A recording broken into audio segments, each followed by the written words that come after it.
the first one there. Now, from what we know of the trade here, I think that the brothers sort of came in at different times. So I think Giuseppe was here along with Francesco, and they probably were the first two brothers here. Francesco and Giuseppe, I believe, were working in a way where I think they were taking certain goods. They had wagons, and they were selling fruit, wholesale goods, anything that people might have needed out around the territories. And so they were peddlers in essence, and that was the job that they had. They carried guns. They had to sometimes defend what they had there from people who might want to rob them. But you know, they sort of were hopefully trying to integrate and become part of the community. In 1897, however, and this is something that happened to Joseph DeFada, it seems that he was getting the goods that he was purchasing from people that were in Vicksburg. There was Saul Freed, who was a wholesaler there. There was also somebody who I believe was a relative, Ralph Romano. The Romano brothers, Sam and Ralph Romano, also had a wholesale business.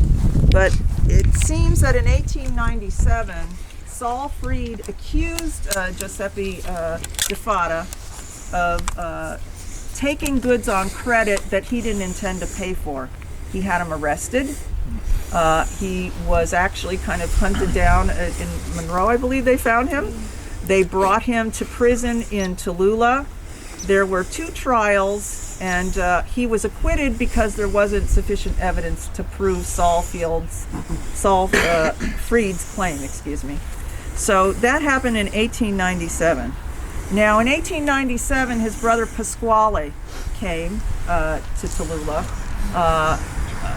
by himself, and it seemed that Pasquale, along with Giuseppe, when they sort of formed a team, I think their fortunes improved. They had a store that, by death accounts, was earning a profit. So they had opened up a storefront in Tallulah, all in the same little area where you sort of see on the map that they all had them on Cedar Street. They were all in the same area. In order to perhaps solidify his standing, Francesco also purchased the store. He purchased the building that it was in, and we found a deed for this in 1897. This was in December, at the end of 1897. But apparently he defaulted on the first payment that he had to make, and it was seized. And I tell all this stuff because I'm getting to a point, I'm trying to establish something about how you could see what their economic conditions were and how it deters from what was said at the time to rationalize why they murdered them. So he purchased it was purchased from Saul Freed. Again, Saul Freed sort of shows up here. And the people who took over the payments were actually Christina Romano, which was Raphael Romano's wife. I believe she was, again, the familial connection to the family. So I think people in town were not kind of pleased that this was a case that was meant, I guess, to harass them in some ways, and it didn't succeed.